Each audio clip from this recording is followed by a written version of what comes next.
पाठ 13 अविकारी शब्द इंडिक्लाइनेबल वर्ड्स।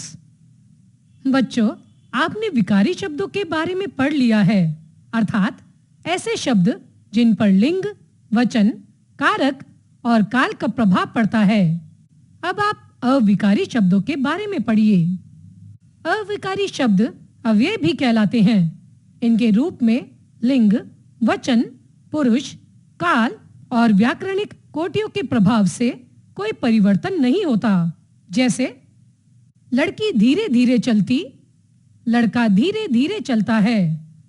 लड़की वहां खेल रही थी, लड़कियां वहां खेल रही थी। जिन शब्दों के रूप में लिंग, वचन या काल के कारण विकार अथवा परिवर्तन नहीं आता, वे अव्यय शब्द या अविकारी शब्द कहलाते हैं। अविकारी शब्दों के भेद।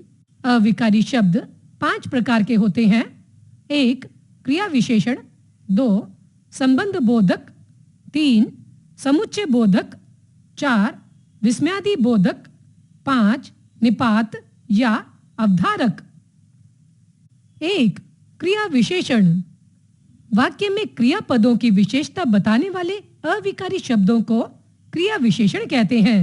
जैसे वह बहुत तेज दौड़ता है, वह घर के अंदर है, मैं प्रतिदिन घूमने जाती हूँ, वह थोड़ा ही चल सका। उपयुक्त वाक्यों में तेज, प्रतिदिन, अंदर और थोड़ा शब्द क्रिया की विशेषता बता रहे हैं।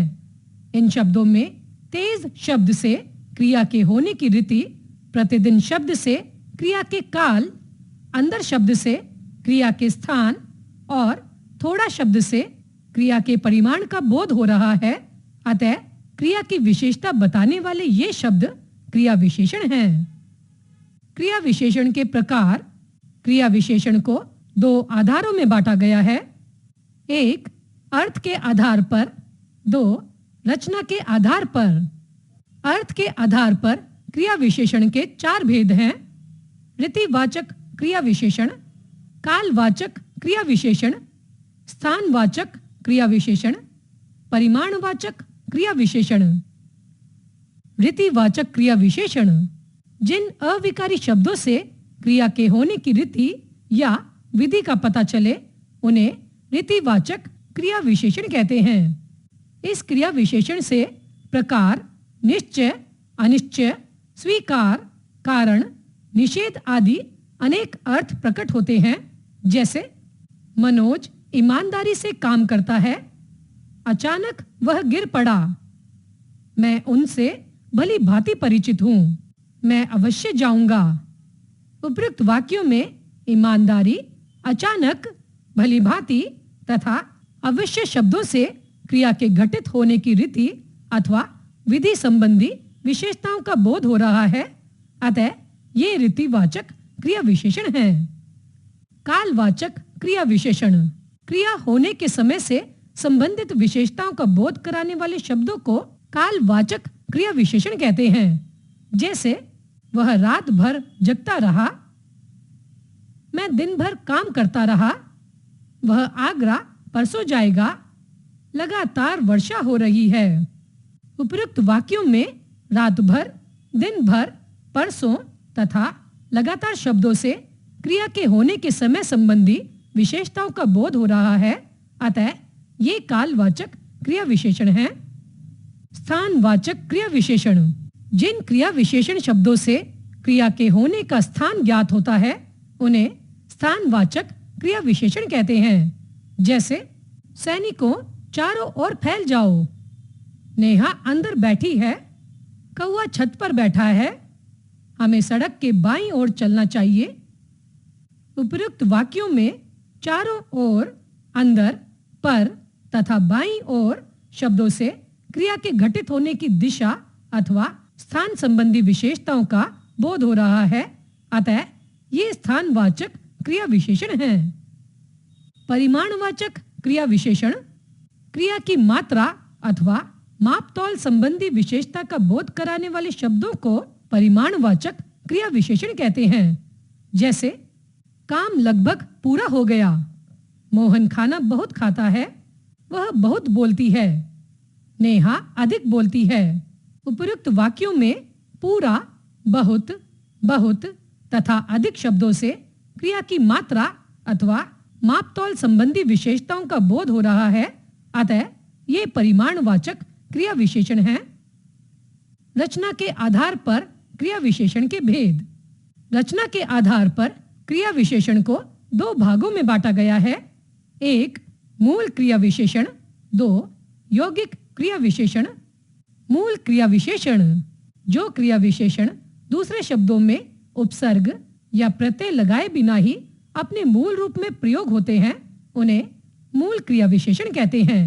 जैसे दूर, पास, निकट, खूब, आज, कल, ऊपर, बहुत, ठीक, अवश्य, कुछ आदि।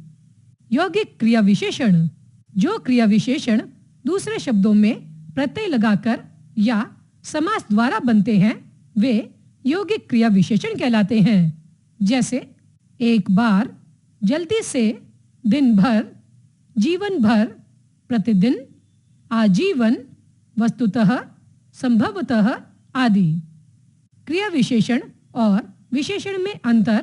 क्रिया विशेषण शब्द क्रिया की विशेषता बताते हैं, जबकि विशेषण शब्द किसी संज्ञा या सर्वनाम की विशेषता बताते हैं। जैसे सोनिया मीठा बोलती है, मीठा शब्द क्रिया विशेषण के रूप में। सोनिया मीठा आम खाती है, मीठा शब्द विशेषण के रूप में। दो, संबंध बोधक, जिन अविकारी शब्दों से संज्ञा या सर्वनाम का संबंध वाक्य के दूसरे शब्दों से जाना जाता है, उन्हें संबंध बोधक शब्द कहते हैं। संबंध बोधक शब्दों के निम्नलिखित भेद हैं। विरोधवाचक, के विरुद्ध, के खिलाफ, के विपरीत, के उल्टा आदि। दिशावाचक, की ओर, के घर, की तरफ, के चारों ओर आदि। समानतावाचक, के समान, की तरह, के बराबर, के तुल्य, की भांति आदि। उद्देश्यवाचक, के लिए, के निमित्त, की खातिर, के हेतु आदि। स्थानवाचक, के सामने, के नीचे, के आगे, के पीछे, के ऊपर आदि। कालवाचक, के पहले, के आगे, के पीछे आदि। साधनवाचक, के आश्रय, के द्वारा, के जरिए, के सहारे आदि। तुलनावाचक, की तुलना में, की अपेक्षा, के स्थान पर, की जगह पर आदि। संबंधवाचक, के साथ, के विषय में, के संग आदि। संबंध बोधक और क्रिया विशेषण में अंतर।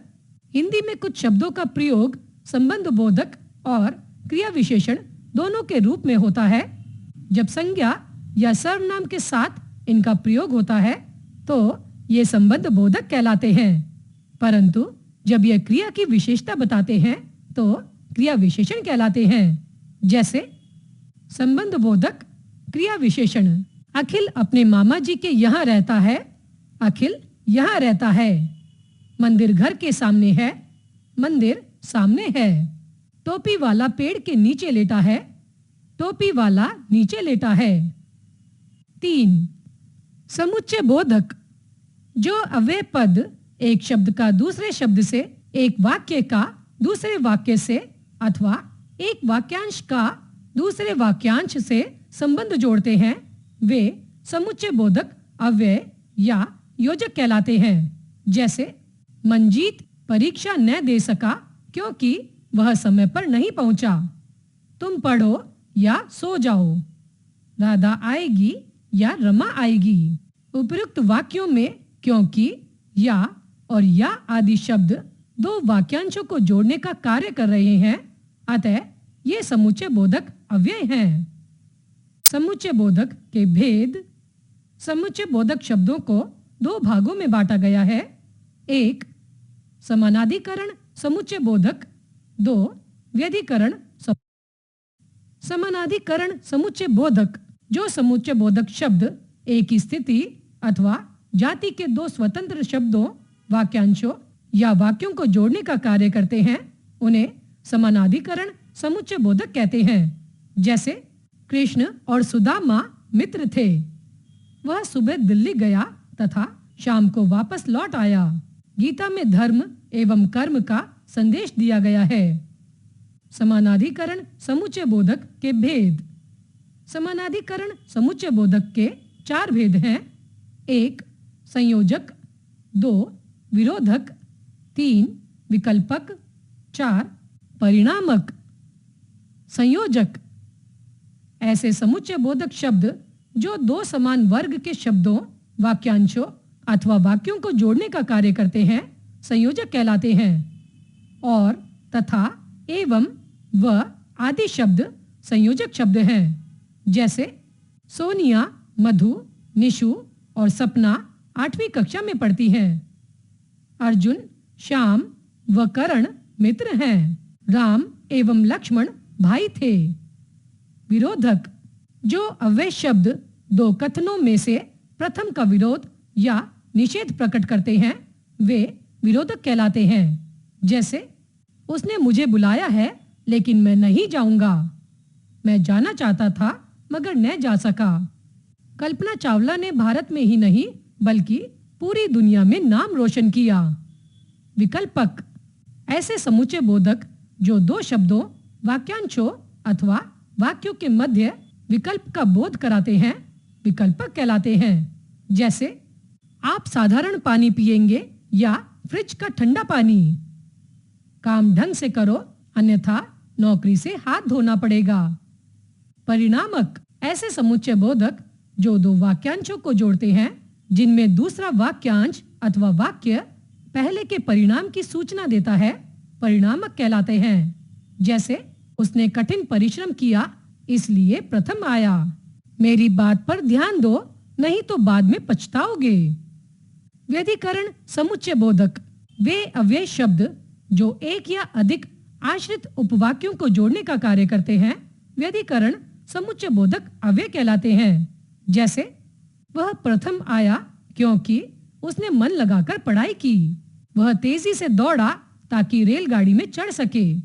उपयुक्त वाक्यों में क्योंकि और ताकि शब्द प्रधान और आश्रित उपवाक्यों को जोड़ने का कार्य कर रहे हैं, अतः ये व्यधिकरण समुच्चय बोधक हैं। व्यधिकरण समुच्चय बोधक के भेद 1 संकेतवाचक, 2 कारणवाचक, 3 स्वरूपवाचक, 4 उद्देश्यवाचक। संकेतवाचक जो समुच्चय बोधक 2 शब्दों, वाक्यांशों अथवा वाक्यों को संकेत द्वारा जोड़ने का कार्य करते हैं उन्हें संकेतवाचक समुच्चय बोधक कहते हैं। जैसे यद्यपि उसने मेहनत की तथापि सफलता प्राप्त न कर सका। यदि ऐसा होता तो अच्छा होता। कारणवाचक जो समुच्चय बोधक 2 शब्दों, वाक्यांशों अथवा वाक्यों को जोड़ने पर मुख्य वाक्य का कारण प्रकट करे उन्हें कारणवाचक समुच्चय बोधक कहते हैं। जैसे नेताजी नहीं आ सके क्योंकि रास्ता जाम था। अनूप विद्यालय में प्रथम आया इसलिए उसे पुरस्कार मिला। स्वरूपवाचक जो समुच्चय बोधक 2 शब्दों, वाक्यांशों अथवा वाक्यों को जोड़ते समय मुख्य शब्द, वाक्यांश अथवा वाक्य के कथन को स्पष्ट कर देते हैं उन्हें स्वरूपवाचक समुच्चय बोधक कहते हैं।